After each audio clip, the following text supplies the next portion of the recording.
Now, first warning weather.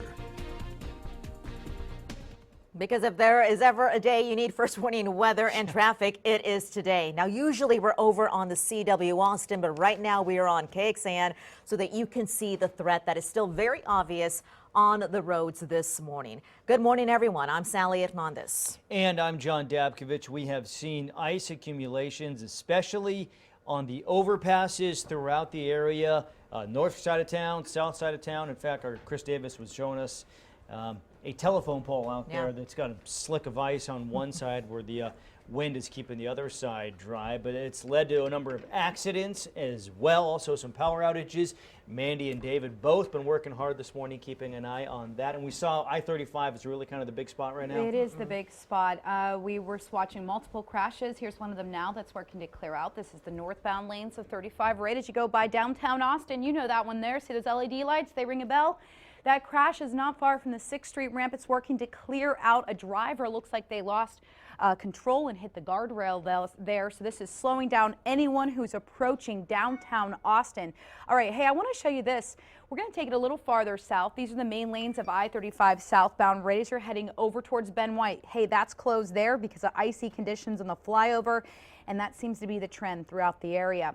I want to show you the decks now. You can see on that northbound side we had a multi-car crash that has shut down northbound I-35 lower deck, creating big delays for anyone who's headed out of town. You're just going to be sitting there this morning. If you can get up to the upper deck, consider that as your alternate route. I did see crews kind of move through this area and lay down more de-icer, but again, if you can suspend your travel this morning, really think about doing so.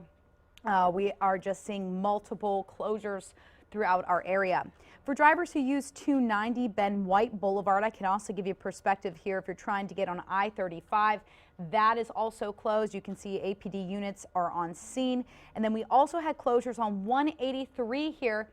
Big delays as you make your way southbound. It looks like drivers are being diverted over to Burnett Road because of an earlier crash and, of course, icy conditions in this same part of town. Oh, wow, there it is right there. You can see they've got cones up. You can't even use the main lanes of 183 near Burnett Road. We did have an earlier crash in this spot that cleared out, but it looks like they just want to keep drivers off of it altogether. I want drivers to also know if you use Cap Metro, that is running on a Sunday service level this morning. They are trying to be cautious and safe for their drivers around town and, of course, their passengers as well. Now, we will stay on top of your closures and icy conditions throughout the area. We'll have another check of your roads in 10. But with that, David, we're seeing some of the weather kind of break up a bit. We are, yeah, for the time being, at least from Austin northward, Mandy. But look from Austin southward, a big concentrated area of radar-indicated snow, sleet, and freezing rain. Heard viewer confirmation down in Wimberley. They've got pretty steady sleet falling. You can tell from Austin northward, though, this is what Amanda was saying, there's much drier air blowing in from North Texas, and that is trying to limit how much can fall from the clouds. With that said, though, we are still missing our radar data this morning from our northern radar site. That's up in Granger. We depend on that and another one down in San Marcos. That means that we're likely missing some precipitation that is actually falling and not shown here. That's just a Weather Service problem. Nothing we can do about that, and that's going to apply to all your apps and TV stations until they can fix it. Winter storm warning continues until 6 o'clock this evening. Accumulating ice, accumulating snow, very hazardous travel. There's a less serious winter weather advisory just for one county. That's out in Mason County, and it expires in an hour. Temperatures are really cold. When you look at these temperatures, think about 29, 28 degrees as a threshold for roadway icing. Everybody's colder than that out west. 26 in Marble Falls, 22 in Lampasas. Even in Austin, the core of Austin is 27. That means everybody else around town is colder. 23 degrees right now in Del Valley, and more 20s everywhere, even down on I-10, 26 degrees in Luling, for instance. Now, we're not seeing much falling from the sky right now in Austin, but again, it is not over yet. Big area of radar-indicated sleet and snow is trying to come in from the south. We're going to have your hour-by-hour forecast, and if we ever rise above freezing today, that's coming up next in just a few minutes. Guys? Okay, thank you so much, David and Amanda. Emergency crews say stay off the roads. If you do not have to go anywhere, don't. If you do, though, they do have some safety tips for you on the icy conditions. Yeah, I mean, some of them obviously, you know, very basic. Don't tailgate. Give yourself plenty of room to stop, either when you're coming up to a red light or just behind the car in front of you. Also, don't use the cruise control. You want to be able to use the gas and the brake pedals at your control. Also, just keep it slow. That's another basic one too. But if your car starts to turn, let's say the back end starts to turn right, you want to also turn the steering wheel right. That's called turning into the skid. That'll help keep you under control. Also, don't hit the brakes in those situations. Sometimes, your first reaction is you want to stop, so you hit the brakes, but that is not going to help you out much either. And I was telling you guys earlier, one of the tips I was given years ago was drive like you have a wedding cake in your back seat, because don't do anything sudden, either accelerating or hitting the brakes or turning the wheel either. How about you drive like you have your own wedding cake, because then you're even more cautious out there.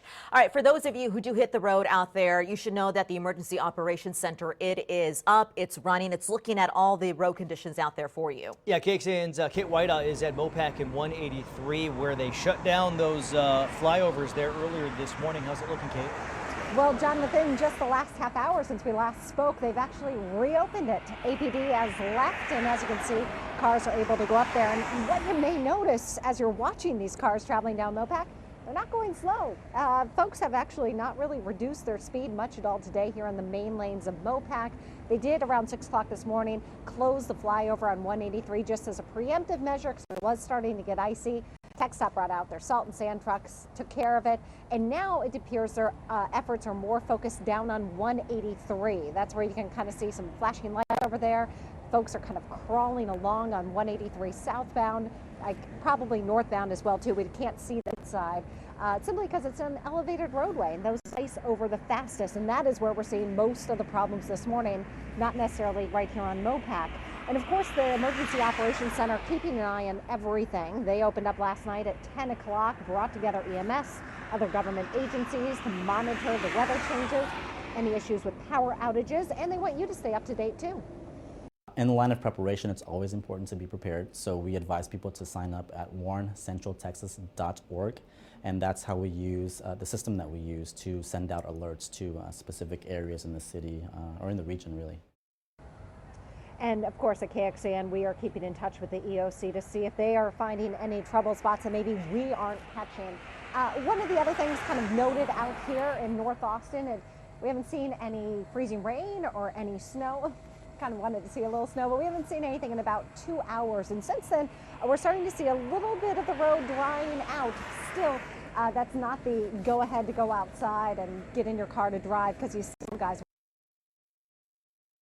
Okay, it seems like some of the weather is freezing our live shots out there as well. Only fitting. Kate, thank you.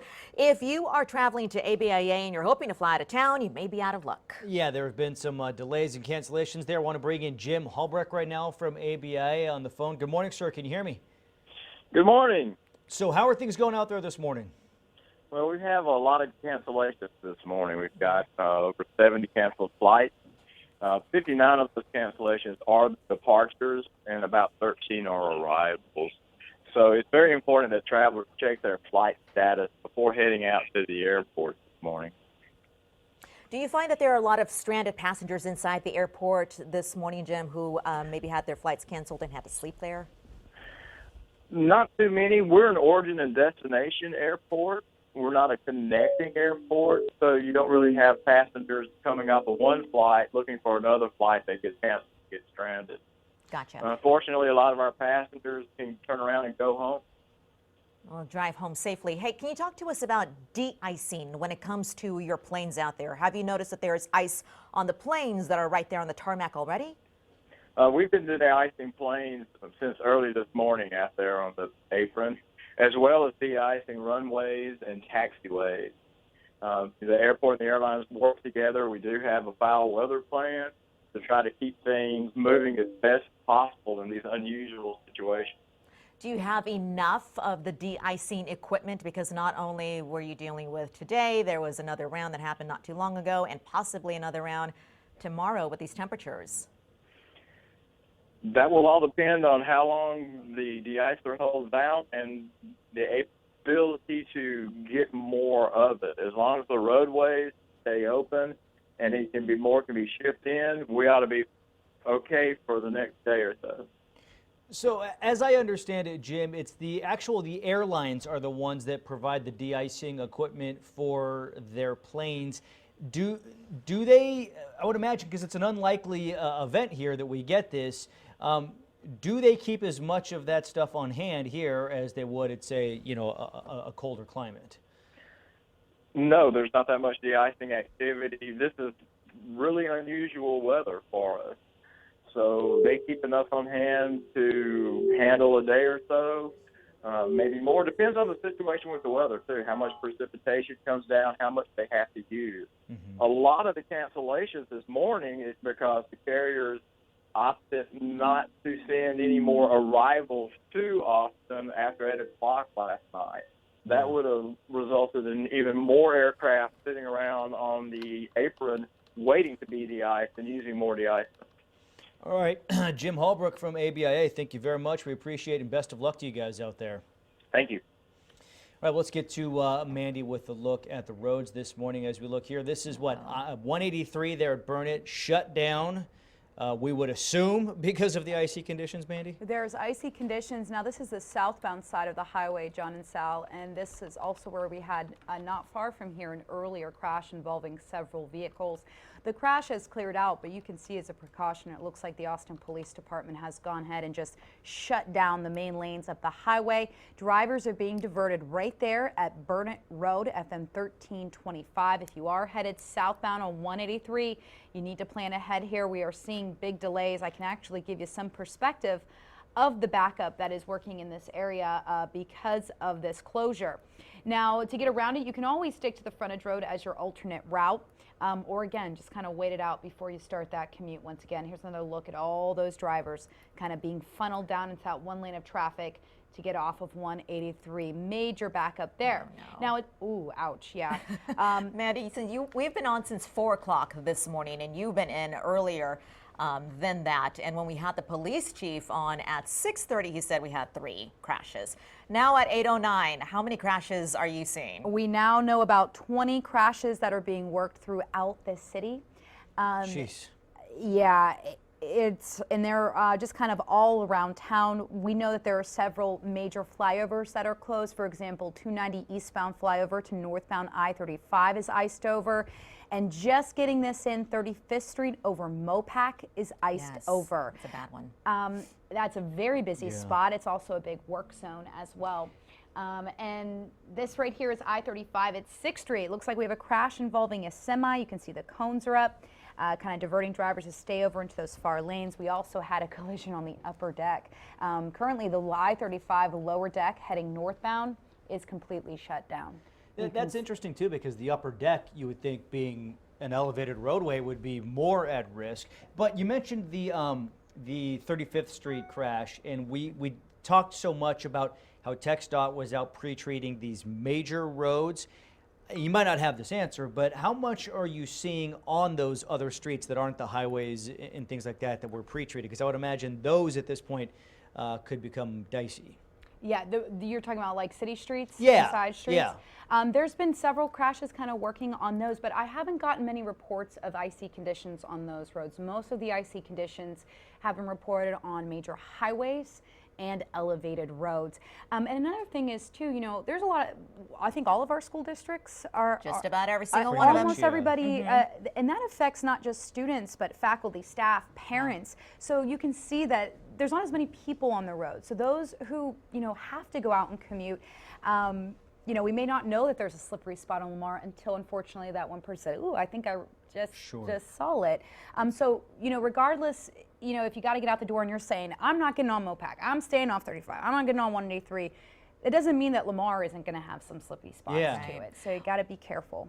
What are you seeing on your maps, Mandy, as far as locations? Are you seeing more crashes north, south, central? Is it spread all over?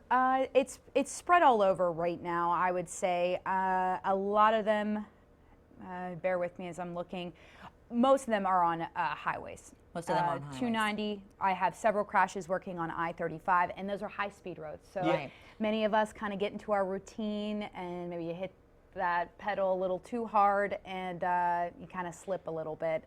You know, I will say, fortunately, even though we are seeing 20 crashes, David, you were asking me about the severity of these crashes, and thankfully, knock on wood, most of them have been minor incidents, Sure. not to, of course, Not downplay injury. anything. No major injuries reported, just somebody kind of slipping and sliding and hitting a guardrail. You brought up the highways, and I think what ends up happening a lot with people is you get on this highway, you're used to going 75, and it feels weird to be going 35 on the road, so they end up going too fast, and all it takes is one of these spots of ice, and next thing you know, you're in trouble. David, you were mentioning that there is a temperature at which we can reach what they call a flash freeze, where all this stuff on the ground just basically turns to ice quicker than you can anticipate. Right, and usually the threshold, John, to start seeing some bridge overpass icing, it's about 30 at Camp Mabry.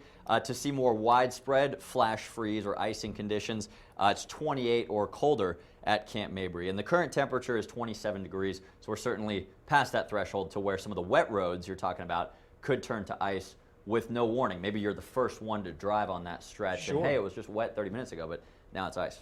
We just want our viewers to know at 8:13 that usually you see us over on the CW Austin. We're right here live for you on KXAN because obviously there is a safety threat, especially if you're out there on the road. So this is kind of your chance to interact with Amanda and David this morning. If you are at home and you've already downloaded the KXAN weather app, on that app you can ask us questions that reported at KXAN.com. So you could ask Amanda, what are you seeing at this location over here? Or you could ask David, what are you seeing in my neighborhood over there? And that way we can go ahead and get the information from you as well, because of course you are our eyes on the ground as we take a live look right now at all of the different cameras we have for you right here on KXAN of our special live coverage of the winter storm threat straight ahead.